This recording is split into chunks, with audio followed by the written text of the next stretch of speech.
আসসালামু আলাইকুম সবাইকে ইএসপি ক্লাসে অনেক অনেক শুভেচ্ছা। আজকে আমরা নতুন একটি ওয়ার্ড নিয়ে আলোচনা করব কিংবা একটা ফ্রেজ নিয়ে আলোচনা করব। এটা অত্যন্ত কমন একটি ওয়ার্ড, অনেকে এটার সঠিক ব্যবহারটা অনেক স্টুডেন্ট করতে পারে না। তো সেই জন্য মূলত অনেক কমেন্টসের পরে মূলত এই শব্দটা নিয়ে কি করা, একটা ক্লাস দেওয়া। এখানে এই একটা শব্দ যেটা কিনা মূলত একটা সময় সম্পর্কে নির্দেশ করে। হোয়াট টাইম একটা সময় সম্পর্কে কি করে, নির্দেশ করে। যে কোনো ক্ষেত্রে সময় সম্পর্কে জানা হয় বা জিজ্ঞেস করা হয়। তো এই হোয়াট টাইম শব্দটা দ্বারা কি অর্থ প্রকাশ করে সেটাকে জানব। হোয়াট টাইম অনেকে হোয়াট উচ্চারণ করে, এই শব্দটাকে হোয়াট, আসলে এটা বাংলায় হ উচ্চারণ করে, এটা কিন্তু হোয়াট না, এটা হচ্ছে হোয়াট। হোয়াট টাইম, ঠিক আছে।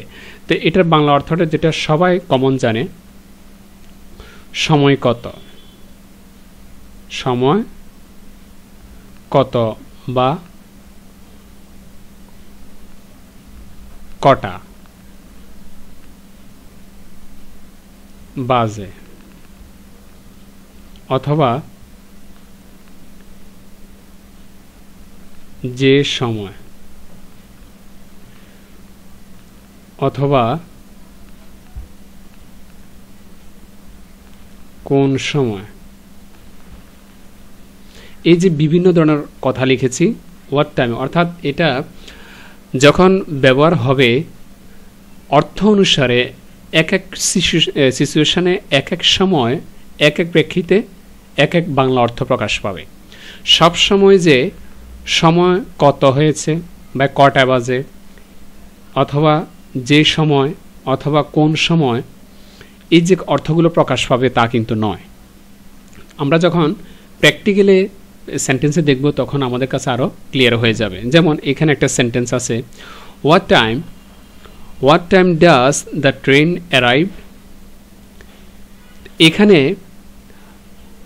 তোমরা কি বলতে পারবে যে এই হোয়াট টাইম শব্দটা দ্বারা কি সময় কত বুঝিয়েছে, না কটা বাজে বুঝিয়েছে, নাকি কোন সময় বুঝিয়েছে? এখানে দুটো সময় তুমি বাংলা অর্থ করতে পারবে, একটা হচ্ছে কটা বাজে আর একটা হচ্ছে কোন সময়। এখন প্রশ্ন করতে পারো কিভাবে, যেমন what time does the train arrive, ট্রেনটা কয়টা বাজে পৌঁছায়, ট্রেনটা কয়টা বাজে পৌঁছায়। এই যে কয়টা বা কটা, এই শব্দটা তুমি কি করতে পারবে, বাংলা অর্থ এখানে ইমপ্লিমেন্ট করতে পারবে, বলতে পারবে। অথবা তুমি এটা এভাবে বলতে পারো যে কোন সময়ে ট্রেনটা পৌঁছায়, ঠিক আছে। তো এখানে অনেকে আবার বলবে যে কোন সময়ের জন্য তো উইচ শব্দ একটা রয়েছে, হুইচ টাইম অবশ্যই বলতে পারবে, উইচ টাইম দিয়ে বলতে পারবে, আবার হোয়াট টাইম দিয়েও একই অর্থ তুমি প্রকাশ করতে পারবে। তো তার মানে এই হোয়াট টাইম শব্দটার সেন্টেন্সের অন্যান্য যে ওয়ার্ডগুলো আছে এই ওয়ার্ডগুলোর উপর অর্থের উপর নির্ভর করেই মূলত এই শব্দটার বা এই ফ্রেজটার অর্থ প্রকাশ করতে হয়। আশা করি বুঝতে পেরেছ।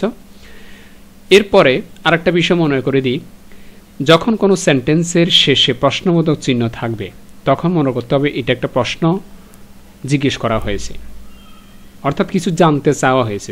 কিছু জানতে চাওয়া মানে হচ্ছে প্রশ্ন করা। আর প্রশ্ন করার ক্ষেত্রে কি নিয়ে জানতে চাওয়া হয়েছে, নিশ্চয় কোনো সময়, নিশ্চয় কোনো সময় সম্পর্কে জানা হয়েছে। এই সময় সম্পর্কে জানার জন্য মূলত হোয়াট টাইমটা ইউজ করতে হবে এক। আর যদি কোনো প্রশ্নবোধক চিহ্ন শেষে যদি না থাকে, সেক্ষেত্রে যদি শুধুমাত্র ফুল স্টপ থাকে, যেমন আমি যদি একটা সেন্টেন্স লিখি, পাশে দিয়ে একটা সেন্টেন্স লিখি, দেখো যে I am not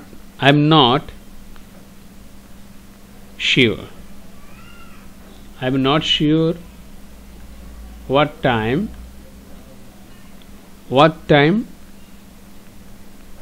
the movie start। এই যে সেন্টেন্সটা, এই সেন্টেন্সটা শেষে আমি কি দিয়েছি, ফুল স্টপ দিয়েছি।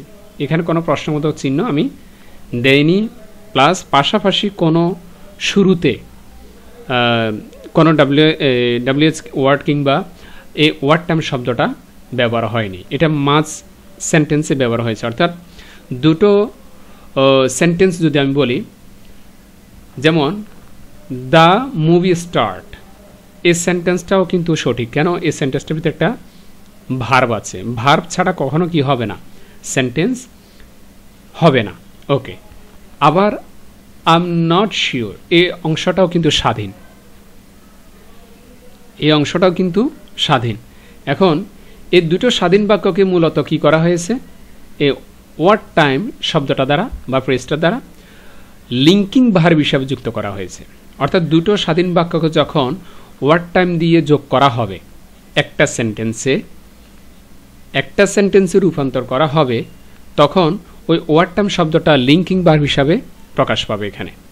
আর যখন লিঙ্কিং ভার্ব হিসাবে প্রকাশ পাবে এইরকম কোনো দুটো সেন্টেন্সের মাঝখানে বসে, তখন এই লিঙ্কিং ওয়ার্ড কিংবা লিঙ্কিং ফ্রেজটা তখন আর কিন্তু প্রশ্নবোধক শব্দ হিসাবে ব্যবহার হবে না, বা কটা সময় বা সময় কত কিংবা কোন সময় এই সমস্ত অর্থ প্রকাশ পাবে না, তখন প্রকাশ পাবে যে সময়।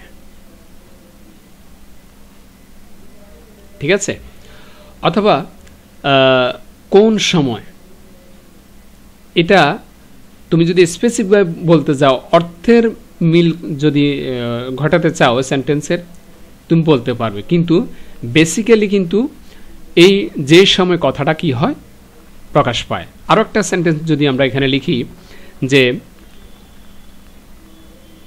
টেল মি what time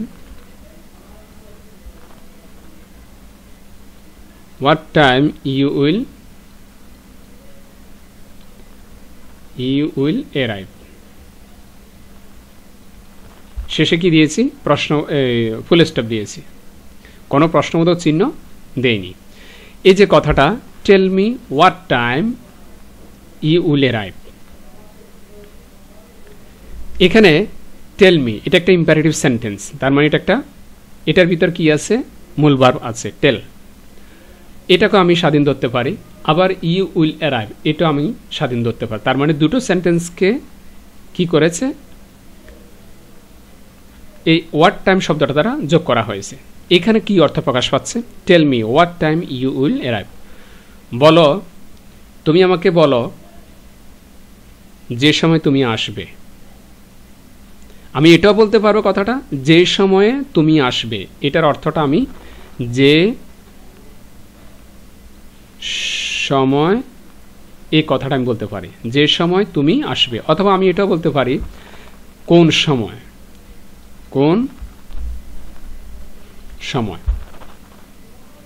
ঠিক আছে? তবে বেসিক্যালি এই কোন সময়ে কথাটা আমি ব্যবহার করব যদি আমি শেষে কোনোদিন কি দিই, প্রশ্নবোধক চিহ্ন দিই যে কোনো সেন্টেন্সের শেষে, তখন সেটা একটা প্রশ্নের আকারে রূপান্তরিত হয়। তবে এখানে তোমাকে বলা উচিত যে সময়, tell me what time you will arrive, তুমি যে সময় আসবে ওইটা আমাকে বলো, বা ওই সময়টা আমাকে বলো, তুমি যে সময় আসবে তুমি আমাকে বলো। ওকে ওকে, এরপরে আমরা এই সেন্টেন্সটা একটু বলি, আই এম নট শিওর, আমি জানি না, what time the movie start, what time movie start, what time the movie start, আমি জানি না মুভিটা কখন শুরু হবে। তো এখানে কিন্তু প্রশ্ন করা হয়নি। আবার আমি এটাও বলতে পারবো, আই এম নট শিওর, আমি জানি না, what time the movie start, মুভিটা যখন শুরু হবে। যখন বলতে একটা সময় বোঝাচ্ছে, যখন মুভিটা শুরু হবে আমি জানি না, তার মানে কি জানি না, আমি সময়টা জানি না। তো সেক্ষেত্রে আমরা কিন্তু আঞ্চলিক ক্ষেত্রে কিন্তু কোন সময়ে কথাটা বেশি বলি, কিন্তু এভাবে যদি এই দৃষ্টিকোণ থেকে যদি চিন্তা করতে হয়, অবশ্যই তোমাকে যে সময়ে কথাটা এখানে প্রকাশ করাটাই ভালো। আরেকটা সেন্টেন্স দেখি, practical, what time is the meeting tomorrow. এখন যেহেতু প্রশ্নবোধক চিহ্ন রয়েছে শেষে, অবশ্যই এটা একটা ইন্টারেটিভ সেন্টেন্স এবং এটা একটা প্রশ্নবোধক বাক্য। এখন এই ওয়াট টাইম শব্দটাও এটা এখানে কোন সময় প্রকাশ পাচ্ছে, কোন সময় বা কয়টা বাজে।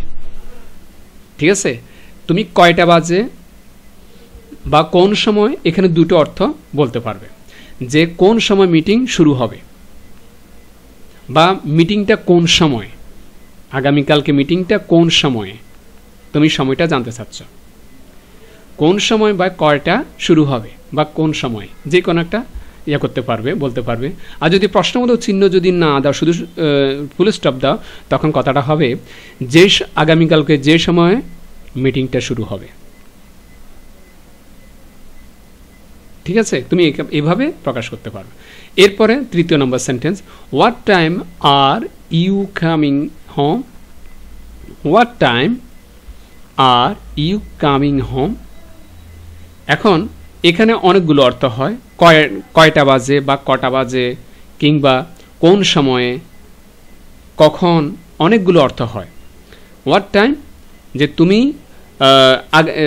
বাড়ি কখন আসতেছ বা বাড়ি কখন আসবে, তবে আসতেছ কথাটা এখানে প্রাধান্য পাবে, কেননা এটা একটা কন্টিনিউয়াস টেন্স হয়েছে, present continuous tense. What time are you coming home, তুমি কয়টায় বাড়িতে আসতেছ, কিংবা কখন বাড়িতে আসতেছ, কিংবা কোন সময় বাড়িতে আসতেছ। সবগুলো কিন্তু একই কথা প্রকাশ করে। মূল থিমস যে বিষয়টা সেটা হচ্ছে সময়, এর টাইমটা জানতে চাওয়া হচ্ছে। তার মানে আমি যেটাই বলি না কেন, কোন সময়, কটা বাজে বা কয়টায়, যেটাই বলি না কেন, আমাকে মাথায় রাখতে হবে আমি ওয়াট টাইমটা কিভাবে ইউজ করব আর কিভাবে আমি সেটাকে ব্যবহার করব, এই জিনিসটা মাথায় রাখতে হবে।